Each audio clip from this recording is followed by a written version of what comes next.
আমি রাষ্ট্রপতি হিসাবে কি বক্তব্য দেব জানি না, কোথায় কোনো ভুল হয়ে গেলে আপনারা ক্ষমা করবেন। আমি আপনাদের কাছে ক্ষমা প্রার্থী। সত্য কথা বলতে আমি তখন আপনাদের কাছে স্বীকার করি আমি ইনফেরিটি কমপ্লেক্সে ভুগতেছিলাম। আজকের এই অনুষ্ঠানে বলতে গেলে প্রথমেই বলতে হয় যে আমি আসলে একেবারেই বিব্রতকর অবস্থায় ছিলাম। সত্য কথা বলতে, সম্মানিত প্রধান বিচারপতি, ওনার সঙ্গে তো দীর্ঘদিন পূর্বে থেকে পরিচয়। উনি যখন মাঝে মাঝে এই কিছুদিন বঙ্গভবনে গেছেন, দেখা হয়েছে, আমাকে কয়েকবার উনি বললেন যে আপনাকে বাংলাদেশ সুপ্রিম কোর্ট দিবস 2023 18 তারিখে আপনাকে আমরা চাই। আমি অত্যন্ত বিনম্রভাবে বলেছি, দেখি, দেখা যাক। উনি বললেন না, আপনাকে চাই। আরেকবার দেখা হলো, আমি বললাম যে আচ্ছা ঠিক আছে, চেষ্টা করব। আসলে কি, মন চাচ্ছিল না এই কারণে যে আমি তো রাষ্ট্রপতি ঠিকই, কিন্তু দুদিন আগেই তো আমি এই সুপ্রিম কোর্টের এই বারান্দায় দৌড়াদৌড়ি করেছি গাউন হাতে করে একজন আইনজীবী হিসাবে। আবার সেখানে আমি যাব রাষ্ট্রপতি হিসাবে, এই দিবসে আমি প্রধান অতিথি হয়ে।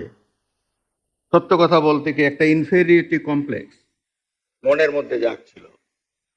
কিন্তু কদিন আগেরই তো কথা, আমার যেখানে অস্তিত্ব এইরকম, সেই জ্ঞানী গুণীদের সমাগম যেখানে হবে, যাদের চেম্বারে আমি দৌড়িয়েছি কেস নিয়ে, এখানে উপস্থিত আছেন ব্যারিস্টার আমিনুল ইসলাম সাহেব, তার কাছে দৌড়িয়েছে তার চেম্বারে, এই মামলাটি কেমন করে নেব, কি বলবো কোর্টে, একটু আমাকে বলে দেন না।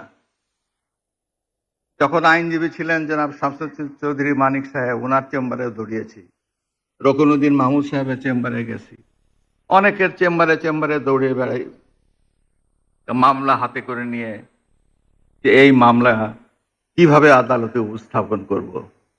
27 বছর তো আইনজীবীদের বক্তব্য শুনেছি, আর এখন আমি নিজেই সুপ্রিম হাইকোর্টের বিভাগের আইনজীবী হিসাবে আমাকেই কোর্টে যায় ইয়োর অনার মে লর্ড বলে চাইতে হবে।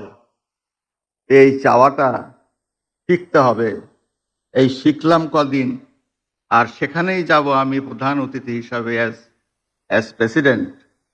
সত্য কথা বলতে আমি তখন আপনাদের কাছে স্বীকার করি আমি ইনফেরিয়রিটি কমপ্লেক্সে ভুগতেছিলাম, কিন্তু তা হলো না। শেষ পর্যন্ত আমাকে এখানে আসতেই হলো, ঘটনাক্রমে আমাকে ইয়েস বলতেই হলো, হ্যাঁ আমি যাব। কেননা ইতিমধ্যে নির্বাচনের তফসিল ঘোষণা হয়ে গেল। নির্বাচনের তফসিল ঘোষণা হওয়ার পরে মাননীয় প্রধানমন্ত্রীর তার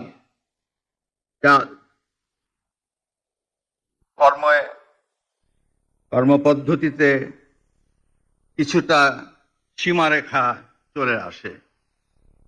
আমি ভেবেছিলাম যে গতবার যখন মাননীয় প্রধানমন্ত্রী এখানে বিশেষ অতিথি হিসাবে এসেছিলেন, প্রধান অতিথি হিসাবে এসেছিলেন, এবার তিনিই আসবেন শেষ পর্যন্ত। আমি না বলতে বলতে হয়তো মাননীয় প্রধান বিচারপতি তাকে অনুরোধ করবেন, তিনি আসবেন, কিন্তু রাজনৈতিক সীমাবদ্ধতার কারণে তিনি আসতে পারেন নাই, আর তার আসার মতো সুযোগ ছিল না। শেষ পর্যন্ত এটা আমার ঘাড়েই এসে পড়ল, আমি আপনাদের মাঝে এসে উপস্থিত হলাম। আপনারা ক্ষমা করবেন, আপনারা সকলেই জ্ঞান গর্ব। আপনাদের সামনে আমি রাষ্ট্রপতি হিসাবে কি বক্তব্য দেব জানি না, কোথায় কোনো ভুল হয়ে গেলে আপনারা ক্ষমা করবেন। আমি আপনাদের কাছে ক্ষমা চাই। এমন কুসন্তান হলাম দেশের জন্য, এখন পরামর্শ যে আপনি দেশ ছেড়ে চলে যান, এই অবস্থা হলো আমার। মনে করেন আমার এই অবস্থা হয়েছে যে আমি আমি দেশেরই সন্তান, এই দেশেই থাকবো, দেশের জন্য যে কাজ করি সেটাই করব, এটা যতদিন আমি বেঁচে আছি সেটাই করে যাব।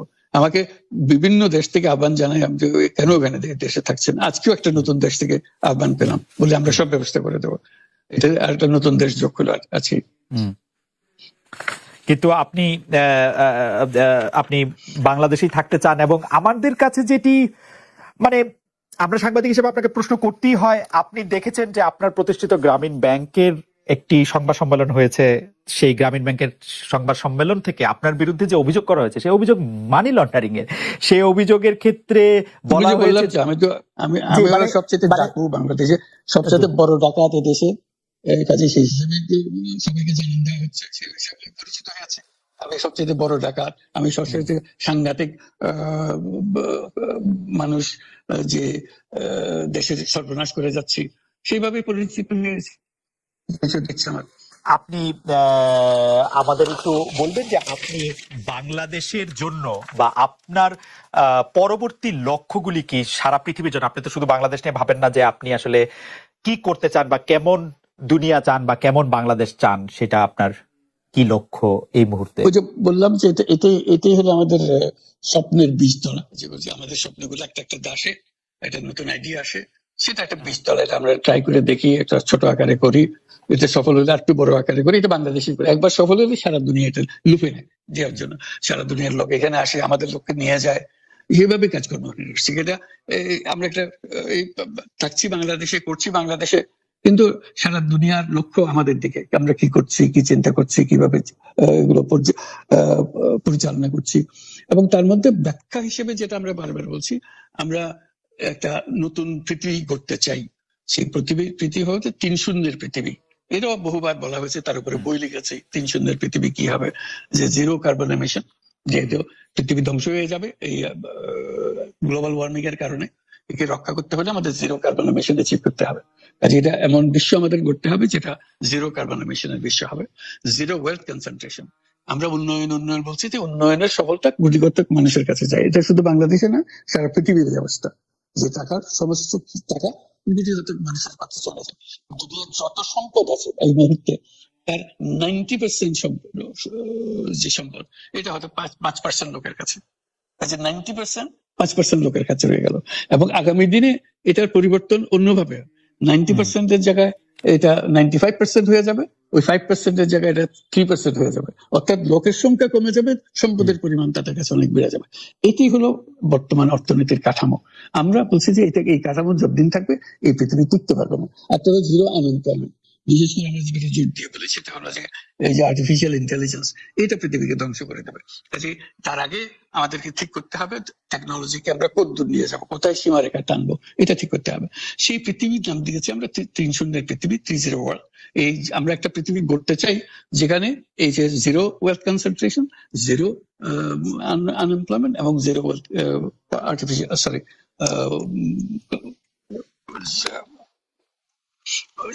গ্লোবাল ওয়ার্মিং জিরো হবে। এটাই এই 3টা জিরোর মধ্যে আমরা থাকবো। তো সেটা বিভিন্ন দেশে এটা পর্যালোচনা বৈঠক হচ্ছে, বিভিন্ন বিশ্ববিদ্যালয়ে সেটা নিয়ে আলোচনা হচ্ছে, আমাদেরকে আমন্ত্রণ জানাচ্ছে, আমরা সেগুলো আরো বিশ্বকে বোঝানোর চেষ্টা করছি। এটার বড় নিয়ামক হবে সোশ্যাল বিজনেস। এই সোশ্যাল বিজনেস এর মাধ্যমে এগুলো করা যাবে, কারণ সোশ্যাল বিজনেস সঙ্গে আসছে সোশ্যাল বিজনেস, এবং কত জায়গা থেকে কত ভিন্ন ভাবে এগুলো প্রসার করা হবে সেটা আমাদের উপর আমাদের দায়িত্ব হয়। আমরা এগুলো ব্যাখ্যা করি, আমাদেরকে বিভিন্ন বিশ্ববিদ্যালয়ের মারফতে হয়। 107টা বিশ্ববিদ্যালয়ের এখন সোশ্যাল বিজনেস সেন্টার আছে, এটার নাম সাধারণত সোশ্যাল বিজনেস সেন্টার নামে পরিচিত। নিত্য নতুন বিশ্ববিদ্যালয়ের সঙ্গে যুক্ত আছে। সর্বশেষ যেটা কিছুদিন আগে আমরা পত্রিকায় দিয়েছিলাম, যে finance university of Russia, finance university Moscow, তারা বলছে যে আমরা এখানে সোশ্যাল বিজনেস সেন্টার করব, এবং আপনাকে একটা দায়িত্ব দেব, একটা ইন্টারন্যাশনাল অ্যাডভাইজারি কমিটি আমাদেরকে বানিয়ে দেবেন, এবং আপনি সারাক্ষণ এটা তদারকি করবেন। সেটা এই সপ্তাহের মধ্যে আরেকটা বৈঠক হবে, তাদের সঙ্গে জুম মিটিং হবে, যে তারা অগ্রসর হচ্ছে। অর্থাৎ এটার গতি শুধু সীমাবদ্ধ কোনো বিশেষ ধরনের কাজে না। চায়না এটার একটা অগ্রগামী দেশ, যেটাতে সোশ্যাল বিজনেস নিয়ে তারা বহু পরিমাণ মনোযোগ দিচ্ছে। কাজে এইটা দুনিয়ার ডানে বাঁয়ে উত্তর দক্ষিণে সবার কাছে আছে, কাজে সেটাকে আমরা তুলে ধরছি। এটার আমাদের বড় বক্তব্যটা হলো বেশি বর্তমান যে কাঠামোর উপরে বিশ্ব পরিচালনা হচ্ছে, সেই কাঠামো, সেই বিশ্ব এটা আত্মঘাতী একটা বিশ্ব। এটা নিজেকে বিলুপ্ত করা ছাড়া এটার কোনো গতি নেই যে গতিতে আমরা এগোচ্ছি। কাজে এই বিলুপ্ত হওয়ার আগে যদি আমরা নতুন কাঠামো করতে পারি, নতুন সভ্যতা গড়ে তোলা, এই নতুন সভ্যতা গড়ে তোলার জন্য এই সমস্ত আয়োজন হচ্ছে। সেই কারণেই এই পৃথিবীর এত ইন্টারেস্ট দেখছেন, যে আলোচনা দেখছেন, যে তারাও অনুভব করে যে এটার একটা রাস্তা বের করতে হবে। আমরা একটা রাস্তা বের করেছি, এটা তাদের কাছে সম্পূর্ণ মনে হচ্ছে নাকি আরো এডিশন দরকার হবে, কিন্তু তারা এটার মধ্যে জড়িত হতে চায়, তারা করছে। তার সঙ্গে আমরা 30 ক্লাব, আমরা বলছি যে এটা শুধু মুখে কথা বললে হবে না, এটা কার্যে পরিণত করতে হবে। পাঁচজন সদস্য নিয়ে ইয়ুথদের মধ্যে প্রচার করার, যুবকদের মধ্যে প্রচার করার জন্য 12 বছর বয়স থেকে 35 বছর বয়স পর্যন্ত, এই বয়সের মধ্যে এই যে 5 জন মিলে একটা ক্লাব করবে, 30 ক্লাব। তাদের অঙ্গীকার হবে, আমি ব্যক্তিগতভাবে কার্বন এমিশন জিরো করব, আমি ব্যক্তিগতভাবে ওয়েলথ কনসেন্ট্রেশনকে বন্ধ করব, আমি ব্যক্তিগতভাবে আনএমপ্লয়মেন্টকে বন্ধ করব। এটা ব্যক্তিগত, আমি এমন কিছু কাজ করব না যাতে এগুলো প্রসারিত হওয়ার সুযোগ পায়। কাজে 5 জনে প্রত্যেকে এটা যখন সফল করবে, তাদেরকে বলা হবে 30%। এই 5 জন যদি 30% হতে পারে এবং আরো ক্লাব যদি 30% সৃষ্টি করতে পারে, আমাদের বক্তব্য হলো তাহলে আমরা 30 বিশ্ব গড়তে পারবো। কারণ পুরো জিনিসটা সৃষ্টি করছি আমরা নিজেরাই ব্যক্তিগতভাবে। এই যে ওয়েস্ট, প্রচুর ওয়েস্ট, আমরা বর্জ্য, এই বর্জ্যতেই আমরা শেষ হয়ে যাবো। কাজে আমি বর্জ্যের আমি যদি 30 ক্লাব করি, প্রথম কাজ হলো আমি যে জিনিস আমার দরকার নেই সেই জিনিস আমি কিনবো না। কিনলে এটা ফেলে দিতে হবে, এক সময় ফেলতে হবে, বর্জ্য